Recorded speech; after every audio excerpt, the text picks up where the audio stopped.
I'm making this video for the strange people who have commented that they enjoy my voice and they say it has some sort of resonance of power to it, I guess. They find my voice powerful. I don't understand that too much, but hey, I do love power, so power is power.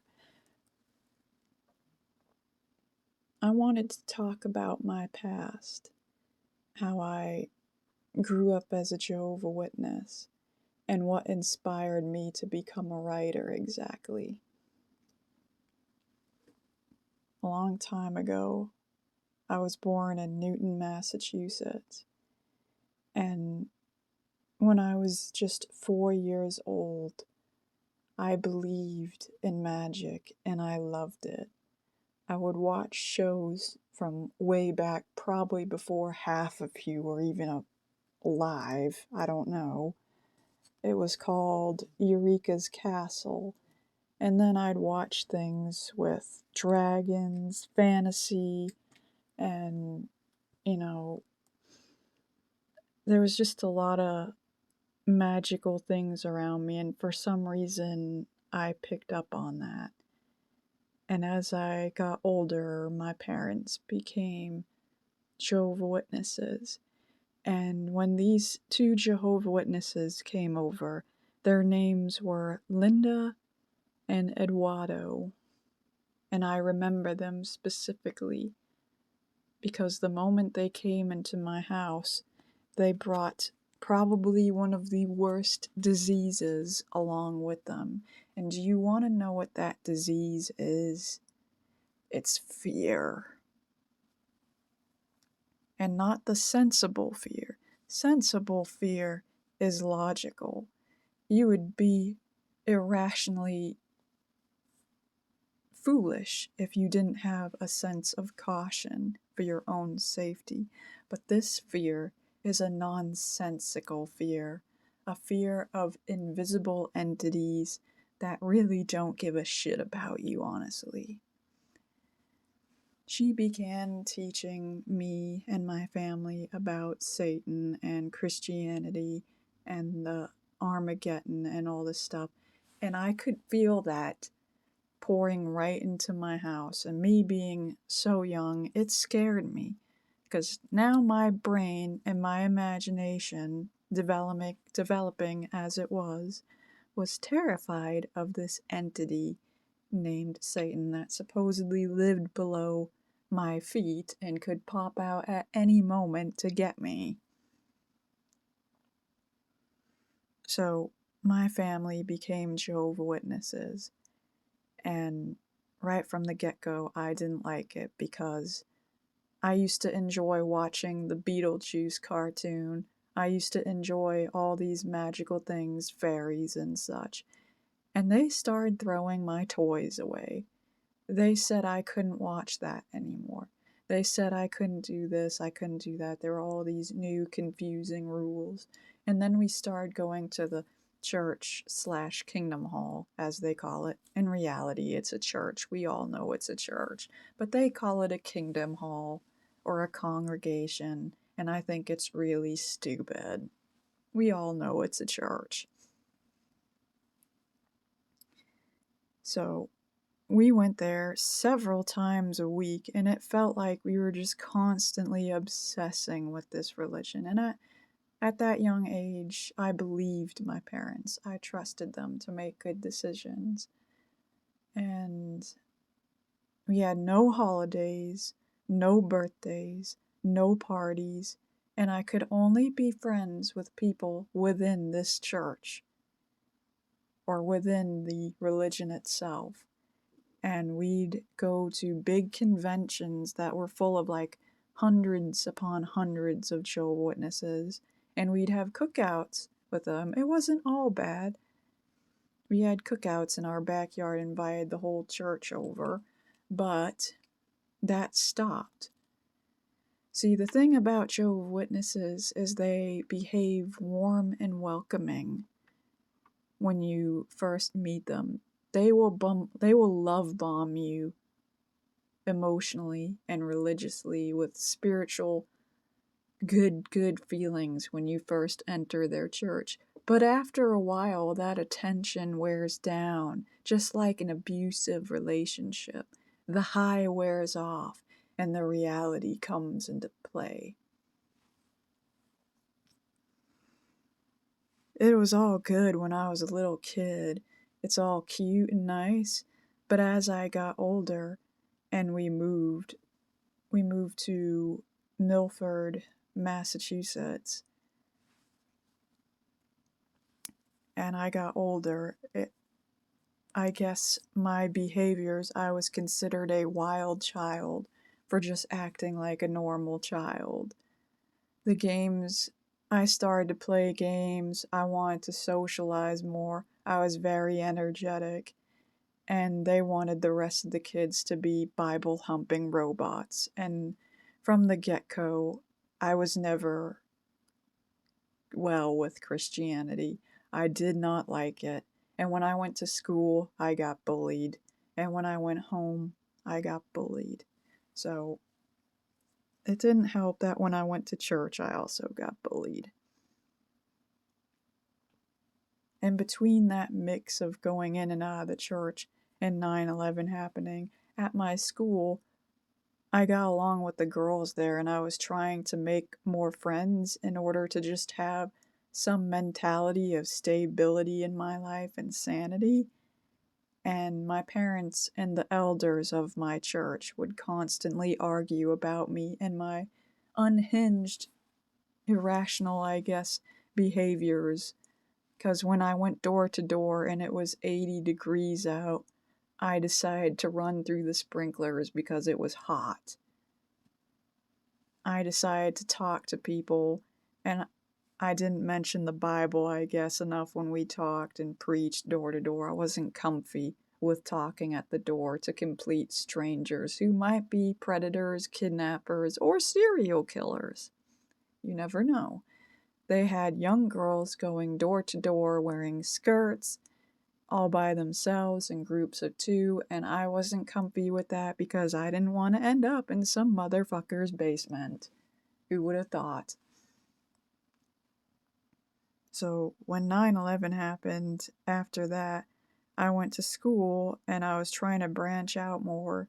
And I guess these group of girls at my school didn't like me because I said hello to one boy that they supposedly liked. I'd only said hello. I just got back from flying to Hawaii. Yeah, my parents liked extravagant vacations. And I got him a gift of black volcanic sand, which he asked for before I left. He was in my class. We were just talking as friends. So these girls looked up my house number and they called me, threatening me at my own house with my own phone number to slit my throat, beat me up, and kill me. And the police had to get involved. And not only that, but we found out one of the students in that school, Stacy Middle School, by the way, had a hit list of students they are planning on murdering or shooting. I have no idea what. And so my mom got mad because the police did nothing about the bullying, the teachers did nothing about the bullying, and at hearing there was a hit list, she immediately homeschooled me. So that just led to more isolation and craziness for me, which I was happy about because I honestly was sick of that school anyway. And I did better academically at home, learning by myself at my own pace. And then, later on, my dad became an alcoholic. He started drinking a lot when I turned 15. He assumed I was grown up then. Very fucked up, I know. And my grandma started getting sick. So we had to move back to Newtonville, which I did not look forward to, as I swear my grandmother's house was haunted. She was sick. She kept going in and out of hospitals slowly. Her brain was deteriorating from dementia. And, this was when we were teenagers. We were having graduation parties. It was during the summer and all that. And I didn't get to see my friends from church hardly at all. And when I did, I was mostly depressed because, yeah, I just saw my grandmother having a seizure, foaming from the mouth, pleading for help, as doctors were putting tubes, IVs, and all this stuff in her, and I could do nothing. Plus, not only that, I forgot to mention, when I lived in Milford, Massachusetts, we had a older resident that lived below us in our basement in an apartment we built for him, and he died of cancer. He came home one day telling us he had cancer, and my bedroom was right above his bedroom.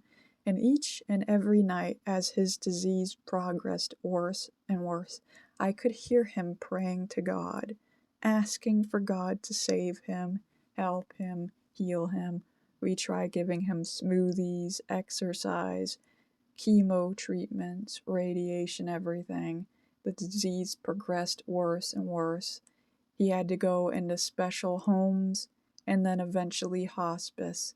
And every night, all I could do is hear that poor old man sob helplessly as cancer slowly devoured his body.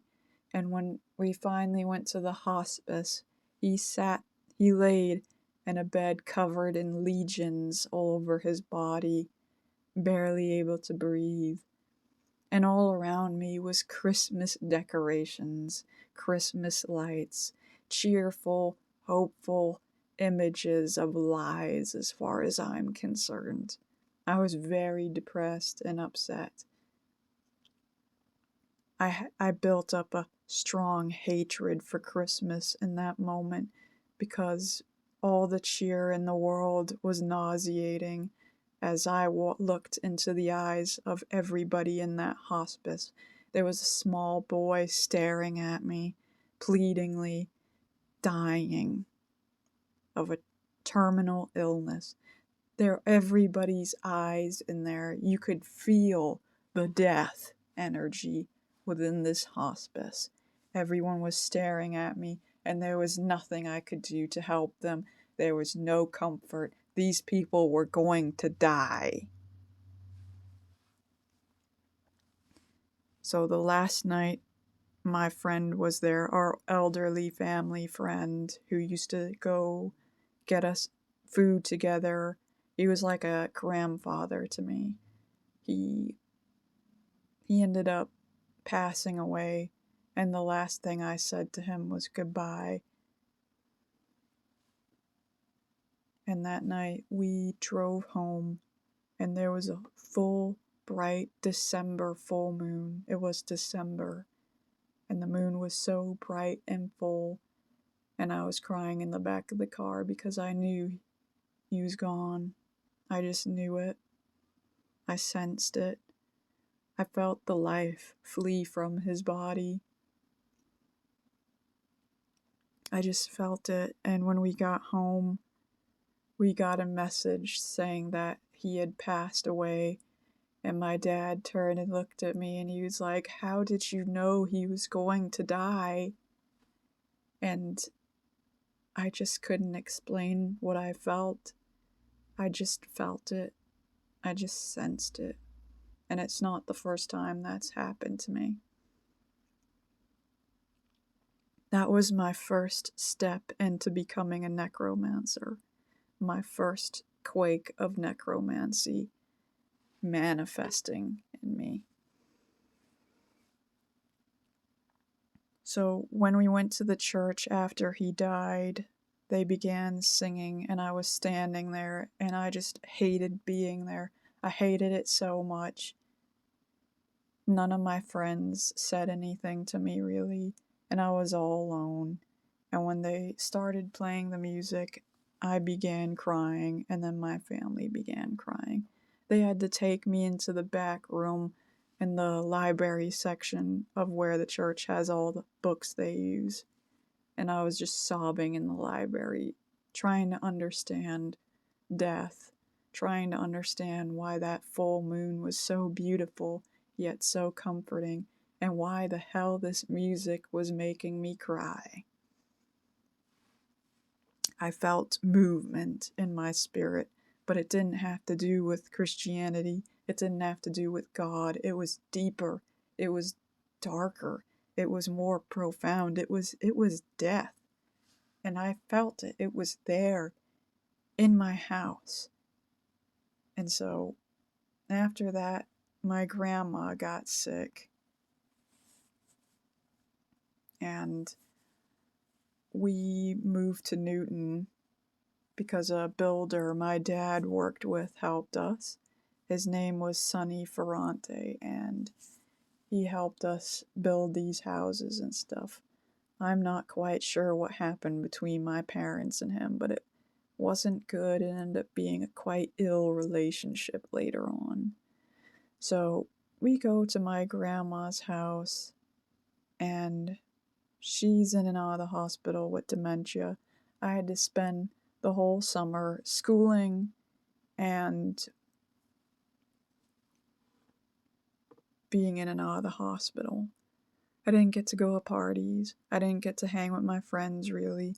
And when I did hang with my friends, I would just stare into the abyss, sit in a corner by myself, traumatized, because all I could remember was the visions of my grandmother, foaming from the mouth, pleading for help, and the visions of all those kids in the hospice staring at me.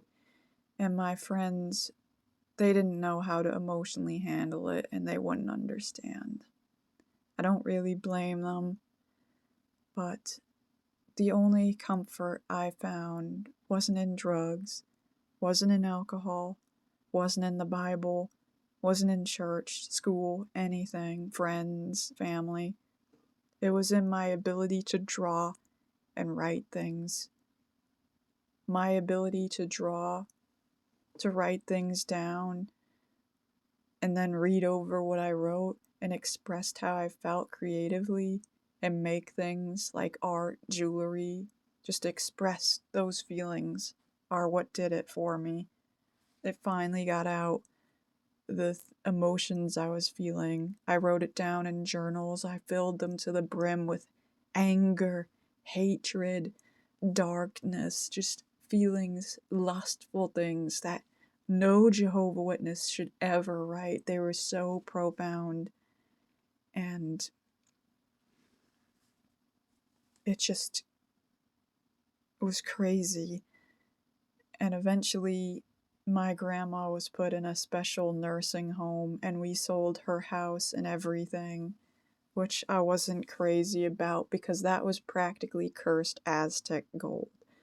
I sensed that my grandma practiced witchcraft, and I found out years later I was right.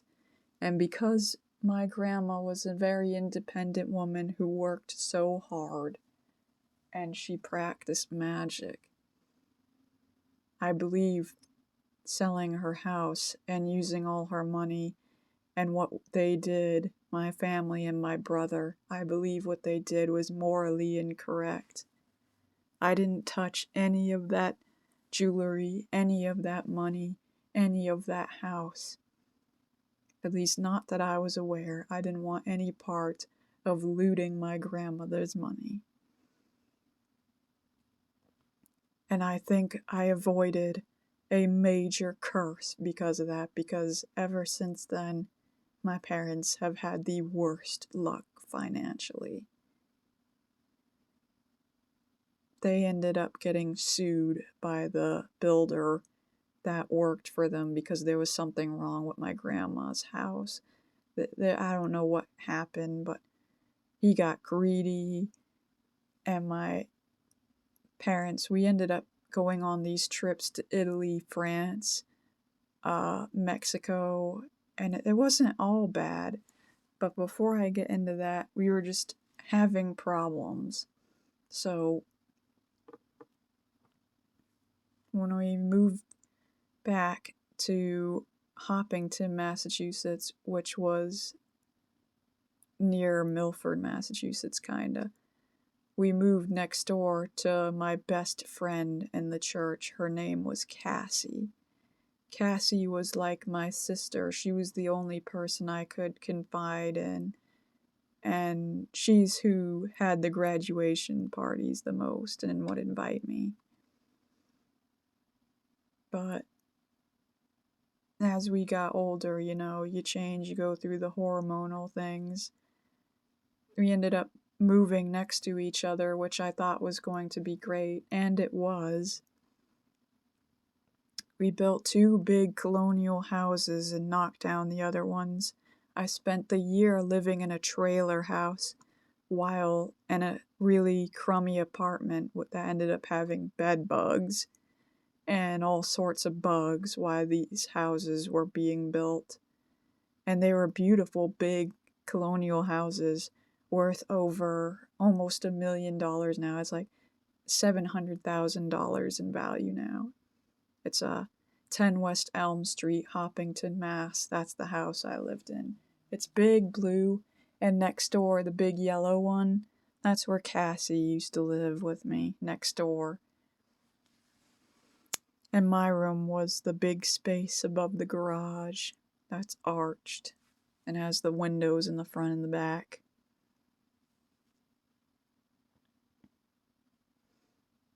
So when I lived there, I started writing and expressing myself more, but I wasn't getting quite along with Cassie's sister named Mandy, and we would fuss about things, and Cassie and Mandy treated me different because I had depression, and I wasn't very good with the religion thus far. I was changing, I was awakening because we would travel, go to Hawaii, Mexico. We went to Italy, France, and England, and something happened to me there. When I was in Europe, something supernatural happened to me that I cannot explain. My dad was drinking while we were at a hotel, and I was very, very depressed because him and my mom were constantly fighting all the time. And I was struggling. I had my little journals, my bags, and was drawing, doing what I do while learning about all these cultures, religions, different foods, different, like all the mass in Venice, everything. But one night at a hotel, my dad just lost it, and he was super aggressive to the point I thought he was going to beat my mother. And I yelled at him, and then he yelled at me, and finally passed out. And I said a prayer because my faith was really fragile and really shaken right now. There was nobody to help me. Nobody cared at all. And we were vacationing with the couple that was the builder that helped build these houses that my dad worked with. And I went to him and I pleaded to him to please not have my dad drinking wine and alcohol. And he slammed the door in my face.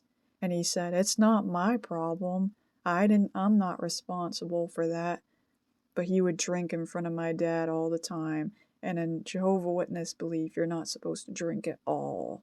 You're not supposed to drink. You're not supposed to stumble each other by giving in to temptations of drinking. That's a huge no-no.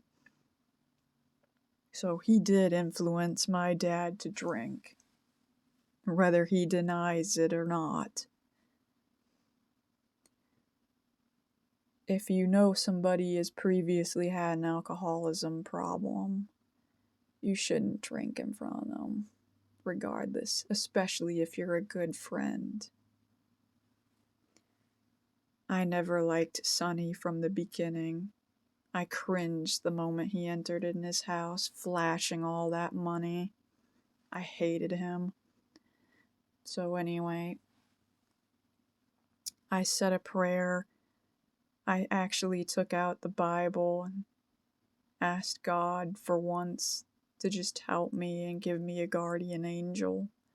I asked him to protect me and all this stuff. It was a good long heartfelt prayer. And then I finally cried myself to sleep out of sheer exhaustion. And that night, something was there. Something happened. Something that wasn't human came into that hotel room. I woke up in the middle of the night hearing something. It was like a hiss against my neck. And it was like this.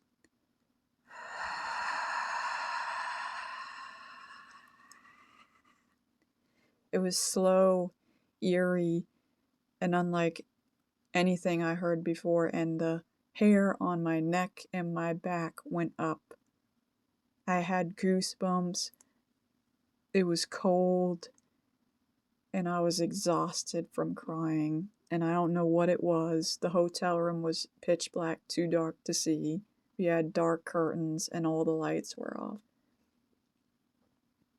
I felt the presence of something. I knew something was there. I felt an energy or some shadowy being, and I said to it, I was like, I'm not afraid of you. I want to die. If you're going to kill me, go ahead and do it. I'm tired of being depressed, everybody bullying me. I don't even know where I'm at. My dad's screaming at me, my mom's fighting, nothing's going. I didn't care. At that point, I was kind of suicidal, honestly, and I didn't care what this thing did or was. And I rolled over, and I went back to sleep. And then the next morning, my dad came to me, and he was like, I saw it. I saw the shadow being standing over you. It didn't look good. And he was limping because something. He either banged himself in his sleep or what, but his leg was all messed up. He couldn't move hardly. He was in pain all over his body, and he couldn't move for the entire day. And I thought he was simply just drunk or hallucinating from the alcohol. He kept going on and on about this shadow being, but then I remembered the noise I heard last night, and my mom was all freaked out because she didn't know what to think. I told them that I heard some strange hissing and I felt some kind of bizarre presence. And later on that day, when we went to get breakfast, my dad mentioned it again, and we mentioned it, and all of a sudden the couple that went on the vacation trip with us said they also saw a shadow being that went towards my direction from their room. It went through the wall, apparently. And so I knew then I wasn't alone, and for the rest of that trip I felt a strange presence, a conscious voice at the back of my neck. It wasn't my own inner voice, it was new, it was different, and it spoke in a sinister, deep, eerie, sort of weird accent that's like British but Norse-ish. I don't know. It's just a very sinister accent. It sounded something like either Molag Bal or the damn Witch King from Lord of the Rings, something like that. It's a sinister accent that I can't possibly replicate, that I've never heard before. I imagine, honestly, it's what either Satan would sound like, or I don't know. It's a mixture between something very dark and sinister, but also charismatic, destructive, and yet a hint of very seductive at the same time. Like, it's sinister. It sticks with you, it sticks into your brain. And to be hearing this was alarming. I didn't hear it like a schizophrenic, no. It just manifested into my imagination, and I don't know how I did that. I don't know how that happened, but I know for a fact it's because I welcomed it and I wanted it. And so upon hearing that, that my friends, the couple there, heard the shadow, my mom immediately grabbed my hand, grabbed a Bible, and took me to the nearest beach. She took me to the ocean outside the hotel, and she had me stand, and she did a bunch of prayers for me and made me throw away any jewelry I got from the castles, thinking it was from the castles and all this stuff. Maybe something bad and demonic I took with me from the places we've been in Europe where people got tortured for witchcraft and everything. We did go through a torture chamber that actually had real used torture devices that still had bloodstains on them and real skeletons. We went through all kinds of places where people used to get tortured, where Vikings used to be. I mean, I have no idea where I picked this spirit up, but it could have been anywhere. And so she prayed and threw away half my jewelry into the sea, which was odd. But in my conscience, I did not want this thing to leave. I admired it, even though it was kind of rude to me. The first things it did is it called me pathetic. It called everyone pathetic, and it was filled with hate. And I was like, is this the angel God sent me? In my mind, I was going over everything because that's what I asked for. I prayed for this. I was like, wow, angels, they're sinister. This is not right. But although it was mean and calling me all these vicious things and saying how it despised everybody, it was also kind. When I was sad, it would give me gifts. Like, I was upset because I had nothing to really do, and I liked Yu-Gi-Oh at the time, and I would watch the Yu-Gi-Oh cartoon, right? And I'm a very skeptical person. I didn't really believe in this thing. I didn't want to believe in it because I'm like, that's crazy. It can't possibly be real. That's illogical. I must be going crazy. And all of a sudden, I went for a walk, and there were Yu-Gi-Oh cards. Over 100 Yu-Gi-Oh cards just scattered on the side of the road. I always wanted Yu-Gi-Oh cards. I wasn't allowed to have them. So I picked them up and I played with them, and I was like, wow, I got over 100 free Yu-Gi-Oh cards. And then there were people passing out balloons, and I wanted a balloon, right? And so I went for a walk past the balloon people and all that, and typically they cost money, but somebody randomly walked over to me and gave me one of the balloons for free. And I was like, wow, this is really cool. I'm getting stuff for free. And then another person came and gave me a rose. They gave me a rose for free. Typically, you're supposed to buy those things, but they gave it to me for free. And then a weird white feather went floating all around in front of my face. So at that point, I was like, it must be the angel. The weirdly dark, sinister angel that's following me. What the heck?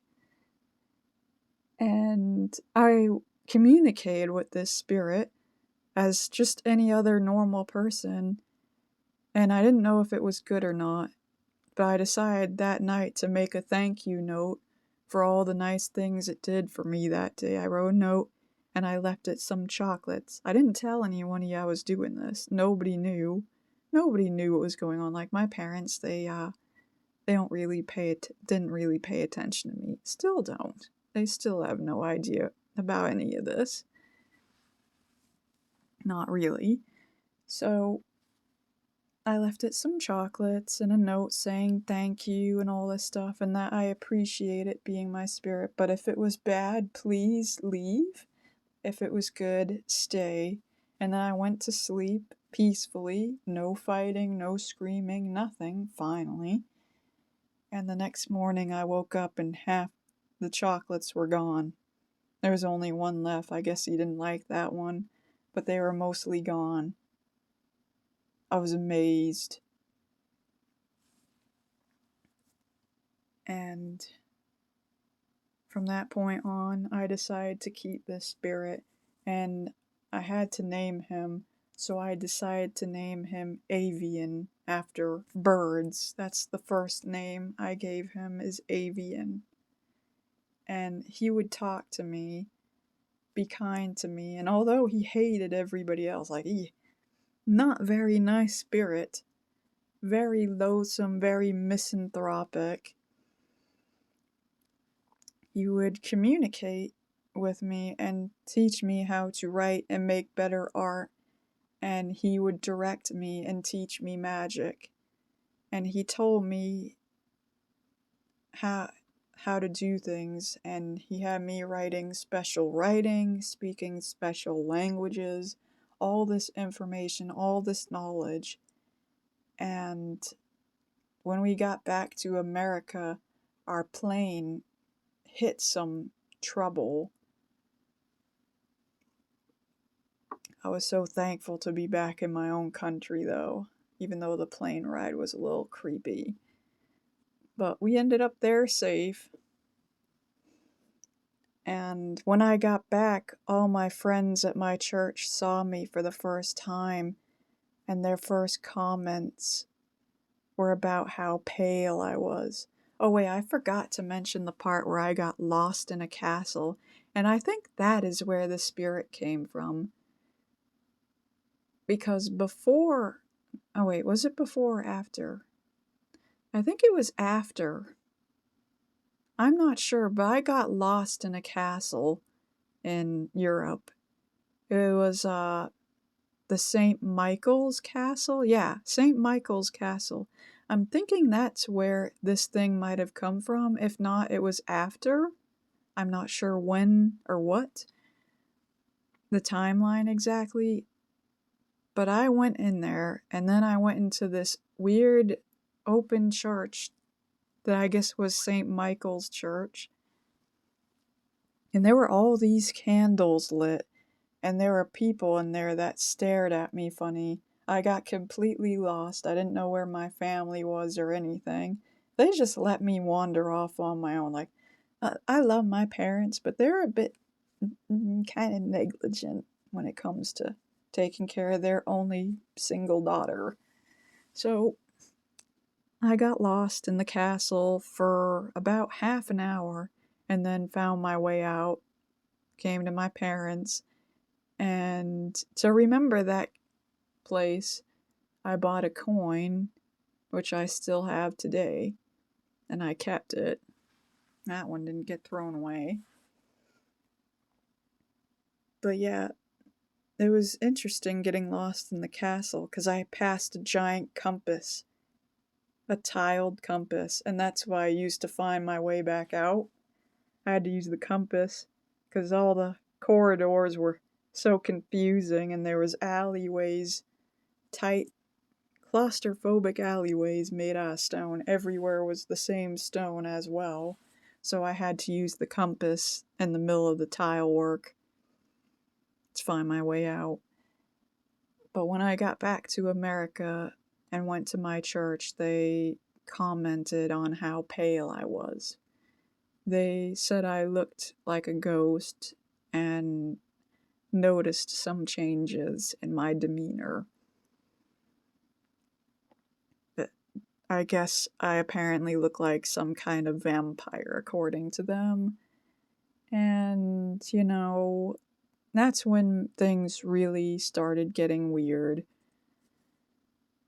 Because I lived next door to my best friend, and while I was drawing and writing and communicating with this spirit, she noticed the changes in my behavior and the work I was doing. I wanted to be a writer, and I had this story that me and this spirit was working on, and I shared it with her, and she liked it at first. At first, she loved the book. But then as I got older, and I'm 16, 17, 18, having the hormones, thinking differently, being more attracted to men, vice versa. and my writing got more mature, magical themes. My poetry got a bit more lustful, and I accidentally bought a sex journal at Barnes and Noble, which was an accident. A complete accident. I thought it was just a journal with some medieval arrow and text for poetry, but it ended up being a sex journal. I didn't see the word desire on the side of it. And it wasn't until at home when I opened the pages and saw all the profound, bizarre quotes and half naked women and elegant but pornographic suggestive art that I figured out I had just bought a sex journal. And so when I read poetry from this journal, my friend was like, Melissa, why do you have a sex journal? And I was like, it was an accident. I didn't mean to buy a sex journal. I was wondering why the woman at the counter looked at me so oddly and was like, are you sure you want to buy this book?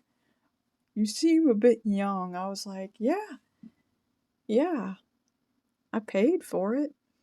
And she just like quickly scanned it and shoved it into a bag. I was like, oh, so that's why she seemed so nervous. So after that, it's just the drawings I did, the jobs I worked, I started working. I'd been working for a while. It's just, I changed. I became more mature, more aware. Going to Europe changed me. My parents fighting changed me. All that death changed me. And my spirit guide, this entity, changed me. And I was glad. I enjoyed it. I enjoyed their company. I enjoyed their profound, deep thoughts. I enjoyed their picking at people around me, my brain. I almost came infatuated with this spirit. I began to love this spirit. And our relationship got a bit intimate with things, despite me being so young. Now that I look back at it, I was like, I was 16 then. Is that kind of weird? I didn't care though. It felt right. I didn't care at all. I didn't care about being intimate with this strange spirit. I didn't care. I was lonely, and it was very romantic, and it was so seductive. The passion was incredible. It was something I will probably never feel with a mortal human man. You can't get that from a mortal human man as far as I'm concerned. And I admit that openly, and the more I changed and the more I became into this developing story in my novel, my friend went from dying to know more to suddenly realizing that I was becoming a much darker pagan person. And she went around telling everybody about my room. We ended up moving from that house because my parents financially fucked themselves over and got sued somehow. I don't know what happened. But the Sonny Ferrante guy ended up suing us and we lost our house. And I wasn't getting along with my friend anyway, because the spirit pointed out that my friend was not really my friend. He told me that she would betray me someday the more I went down my path. The more magic I practiced, the more it would lead to the eventual cause of me losing all my friends because they were Christian. And I didn't want to believe the spirit, and I fought hard to just make her understand that I respected her religion and whatever differences between us would never come between our friendship. But it came to a point where my passion, my desire to write, was causing a wedge between me and Christianity, being a Jehovah Witness. And my faith fell even further because my parents kept fighting and arguing. And in order to make my faith stronger and to prove to Cassie that I was dedicated and I wanted to be a good person. I worked very hard to get baptized. And when I got baptized, immediately after, every other person that got baptized in my kingdom hall, they had a party to congratulate them and everything. My kingdom hall became very abusive the moment they saw my depression and everything that changed with me. They shunned me. They treated me like crap.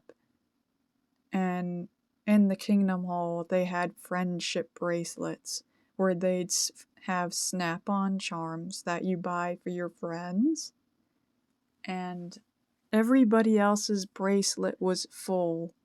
Mine was empty. And I went to my best friend's mom, Cassie's mom, while we were going out to eat at a restaurant and got ice cream. I sat across the table from my best friend's mom, and I was picking at my bracelet, mentioning that it kind of hurt my feelings that nobody really bought me any charms or anything. She took the broken charm off her bracelet and she threw it at me and said, "Here, that's from all of us." And I felt the spirit inside me, the spirit guide, quaking in anger. I felt it. And I was like, wow, that hurts my feelings even more. And the whole dining experience was awkward after that. Because I washed this woman's dishes. When Cassie was lonely, I was there for her. When they forgot her at the bus station, I reminded them that she was there. When Cassie almost got attacked by people, I have no idea why people would attack her. I came to her defense when they made fun of her. And I tried to be a good friend while staying true to myself, and I tried to stay in this religion. I felt like Anakin with the Jedi Temple. It was just like the whole Jedi Temple was turning against me because I was staying true to myself, and I came off, I guess, as a kind of threat to that. I don't know. But it just got worse and worse. They started making fun of how pale I was, all the bracelets I wore, and the elders would come to my house accusing me of all this stuff. And it hurt my feelings because I was going through enough. And so I got baptized in desperate hope to show these people that, I wanted to be there. I loved them all, and I cared for them all. I tried so hard. And then, after I got baptized, instead of congratulating me, having a party, or any changes whatsoever, I got treated worse. In fact, the same exact night I got baptized, my dad screamed at me, took the things in my room, and threw them all onto the floor. The one gifts that I had from my grandmother that she gave me were empty bottles. They were like potion bottles. He smashed them. He smashed them all. And I felt such an incredible wave of sadness because I had tried so hard to please these people while still doing what I love, which is writing. And eventually we moved from next door to Cassie. We didn't live there anymore. But before we moved, it got pretty bad between me and Cassie because I would see her inviting all our friends over, friends that we shared together. And if I went and I said hello or tried to go there to hang with them all, she basically told me to leave and that she didn't want to spend time with me. So I sat out in the cold snow one winter sledding all by myself. And then I went and I looked through Cassie's windows and I saw all my friends hanging out without me. And when I graduated with my degree from high school and finished my schooling, I decided to throw a graduation party, and I invited them all, and they all came over for my party. I spent hours decorating it. We had soda, we had ring pops, cake, food, everything. My only rule was that there was no alcohol allowed, because my dad's an alcoholic and I didn't want to contribute to that. And instead of celebrating with me or much of anything, all my friends went over to Cassie's house.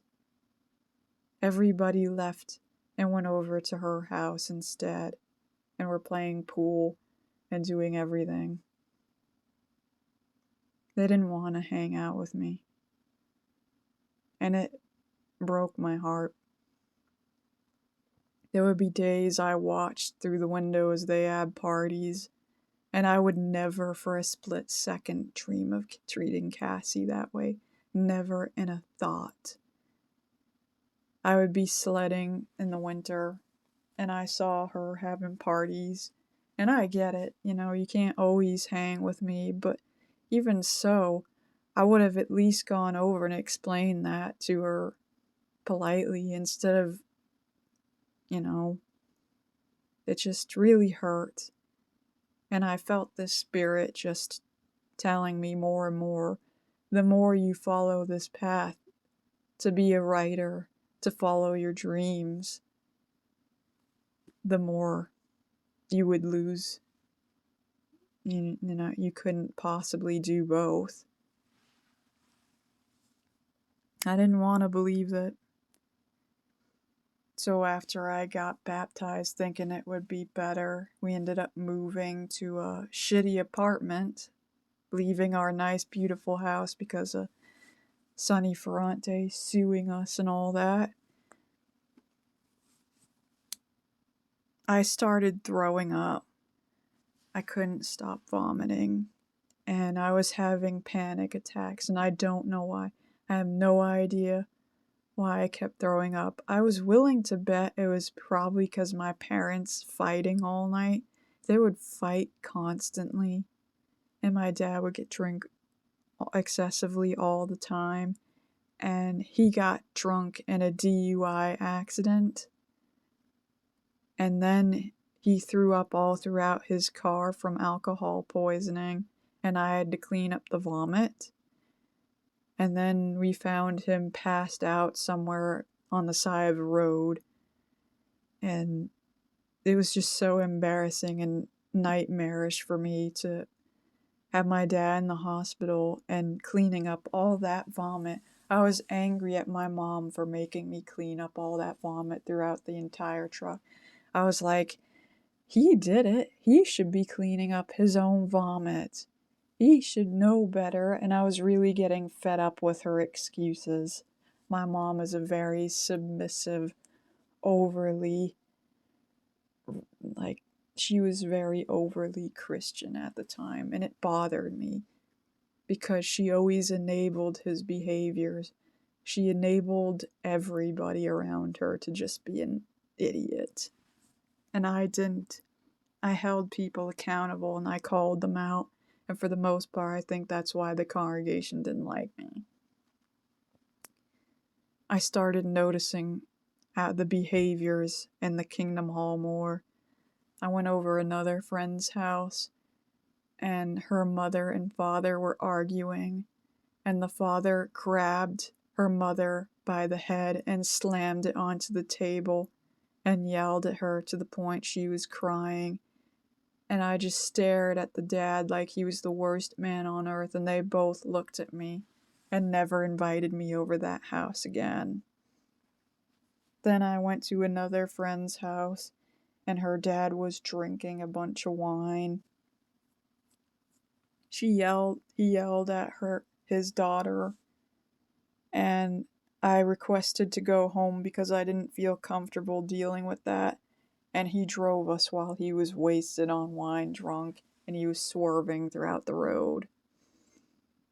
I tried to get my parents to take me home, but they wouldn't. It was a very, very awkward situation there. So later on after that, I just kept focusing on my writing, and I enrolled in a writing school. I finished my schooling eventually. But before I finished the schooling, what happened, the breaking point of when I left Jehovah Witnesses, I finally stopped throwing up and having these anxiety attacks. Because I kept throwing up so much that I couldn't make it to meetings. And I ended up getting this angel book at the library. And in this book, the angels weren't like the ones in the Jehovah Witness books. They weren't creepy, old, ugly men. They were young, handsome, and had long hair. And I didn't think anything of it. I thought, there's never going to be an angel like my spirit guide in here. No way. Nothing. There was definitely Lucifer in there, but that wasn't accurate. I didn't feel that was accurate at all. I skimmed through the pages looking at the different archangels, and I found one in particular that suited what the image of this and my spirit guide looked like, at least similar, and their name was Azrael. And I was astonished because Azrael was beautiful. He had long white silver hair, white eyes, and grayish pale skin, and he had tattoo markings under his eyes, and his eyes were traced with coal. Like, I don't know, they were just deep, dark eyes, and his expression wasn't so much anger, but discontentment with humanity. He had a face expression that wasn't angry like Lucifer's, wasn't forgiving like Gabriel's, wasn't feisty like Uriel's. No, it was melancholy. It was a mixture of different feelings that I recognized, and I was like, that's it. That's the one. That's the good name. That's the name I'm going to name this spirit. At least so far. And after that, I finally stopped throwing up, which was a miracle. I stopped throwing up. It was great. And so I decided to go back to the Kingdom Hall for one last time to just see how I felt. It had been many weeks since I attended a meeting. And when I got there, there was a talk about birds. They were talking about submission and all this stuff. I don't really know. But all I heard was the bird may want to leave the cage and fly, but the cat was outside waiting. And they encouraged the bird to stay within its cage in the talk. And in my brain, it clicked. It went click, click, boom in my brain. And I decided, and in my brain, I was like, wait a minute. God didn't intend birds to be in cages. That's not what God created birds for. Birds were meant to fly. Birds are free animals that can go wherever they want, do whatever they please without any limitation, hardly.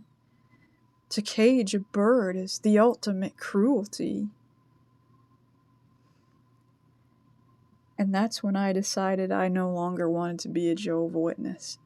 The entire congregation, the church, all of it went into slow motion and I felt disgusted with everybody nodding in agreement to this talk and behavior.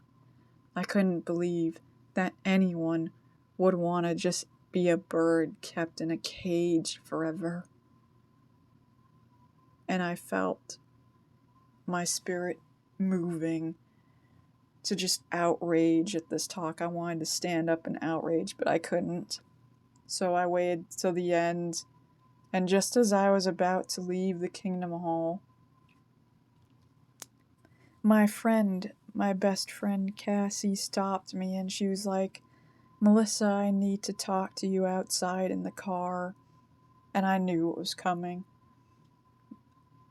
Avian, the spirit, the bird I let out of the cage, the bird I've freed and kept this whole time, was right. He was right. I knew the hammer was coming down on me on this one, because when I went into the car with her, she looked at me and she was talking to me about this and that, and then she said, "Melissa, the path you're going on, I can't follow you. You're going down a dark path. We can't be friends anymore." And at that point, I lost it. Reality just broke. All the walls I kept so high shattered like glass around me. And I was so upset.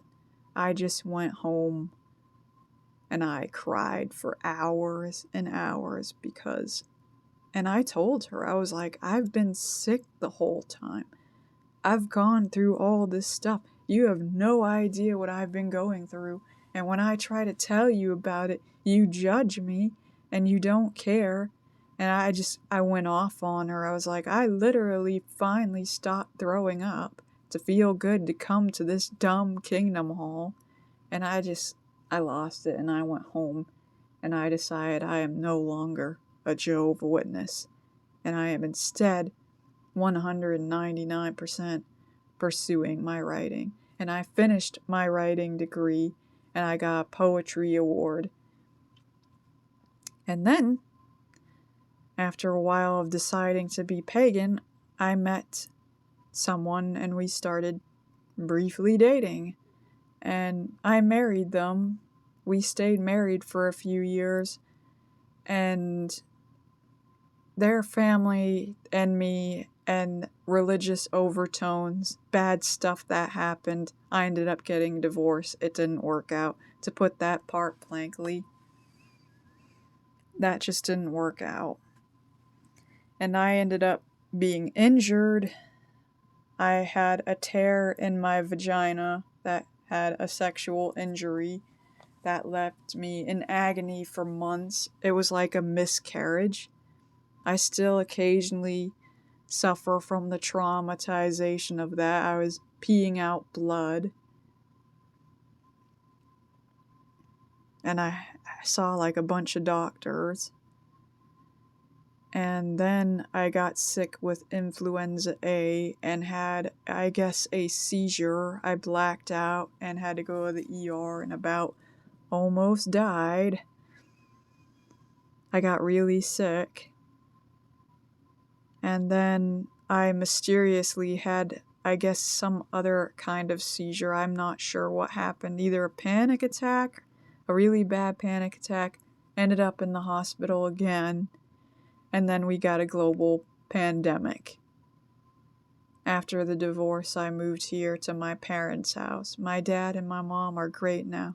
They're no longer Jehovah Witnesses as far as I can tell, but, we get along now. And it's all good, and everything's behind us. I had to work 2 jobs to pay for that divorce. I worked in a nursing home, which was extremely depressing. And I had to watch, all my residents die and everything. There was a lot of blood all over the place and stuff going on. I didn't like working at a nursing home, but it's what paid for the divorce. And here I am now, working on my novel, doing all the things I wish I had done a lot sooner. And I am finishing up a bachelor's degree, other schooling, getting on my feet, and just wondering what the fuck. Oh, and I'm also dating a really great guy. He's amazing. Although my spirit guide is a bit jealous of him now and then. My spirit guide's a lot calmer. Still there. But it's just an entirely different ballgame. I turned into a woman. I started developing woman's feelings. And I was previously friends with this one Christian girl. But again, it didn't work out between us. Her name, I can't really say it, began with a J though. And the things she said and her attitude just really upsetted me. And I had so much going on between the divorce, my eating disorder, I had that too, and being sick, that I couldn't keep up with her. She was a very energetic young girl with a very feisty personality, and I just didn't have the energy or the health to keep up with her. And I didn't like some of the hurtful things she said about others, or her attitude, and some of the things she did. I tried to be friends with her, but it didn't work. But now I have good friends, a good boyfriend, and I'm really good with my family, and I'm friends with the neighbor who speaks Spanish. She's teaching me a little Spanish now and then, and things are just significantly better. I'm getting so much done, and I'm so much happier because I freed myself from the people that judged me to pursue my writing. And if you think about it, as far as Jehovah Witness standards go, I gave up heaven. I gave up the prospect of living forever in a paradise earth, suffering through Armageddon, all this wrath, I guess, from God, supposedly, for the love of my writing and the things I believe in and my pagan path, which has greatly evolved. I'm into Norse paganism, necromancy, shadowcraft, moon magic, Greek magic, like working with Hecate, and other entities. So, yes, I've come a long way, and that's how I became a writer. That's literally what happened. Most people, they work, they go to jobs, they live a normal life, graduate, this and that. Me, I've been on the alternative path. I got homeschooled. I avoided a pandemic that killed millions of people. I think I had the COVID once. I'm not sure. I did get a really bad cold that messed up my lungs. It messed up my lungs for a few years. I had this horrible cough. I got it late at 2019, but the point is, I pursued this path to become a writer and to be pagan, and nothing will shake that faith. Christianity, I don't judge it, I don't hate it, it's just, it didn't satisfy me. It doesn't satisfy me. It didn't bring me peace. I have Christian friends here and there that are open-minded and really awesome. Like my friend Tyler, who's adorable and so sweet. He's a believer. He prefers to call himself a believer. But there's other ones on my list as well. And other people I know around me. I don't hate Christianity. It just doesn't work for me. And it really bothers me when some Christians are rude and judgmental to me. So if you can respect that, and I can respect you, and understand my background and where I'm coming from and why I behave so strangely. It's because I've had a lot of weird things happen to me. I mean, my first job was lifting boulders in the rain. I worked on construction with my mom and dad. With that builder they worked with, we would fix houses on abandoned lands where people had been deceased. And so that's another thing that led to my necromancy. I was molded into being a necromancer, a death witch, and doing these things. But that's not the only magic I know, certainly not. It's just how things came to be and why I am so passionate about my writing and continue to fight for things and believe, because I've seen it. I've done magic, I've seen that it works. I've done those spells and I have faith in it. I have absolute faith in Azrael. I have absolute faith in Hecate, all the spirits, and there's more out there than we could ever imagine. The gods are as infinite as the sands in the sea, and I believe in them because they're creators. They're not overshadowing horrible beings, really. They're more like artists. They're people who create, who dream, who've manifested things, maybe even lived a mortal life aeons before us. I don't know. But they're just like you and I, only a bit more powerful and a bit more ominous. And the things they create are breathtaking. Thank you for listening to me if you've gotten this far. I'm Melissa Washburn. I write and I know things, and that was my brief memoir of my past and why I left the Jehovah Witnesses and became a writer on a pagan path.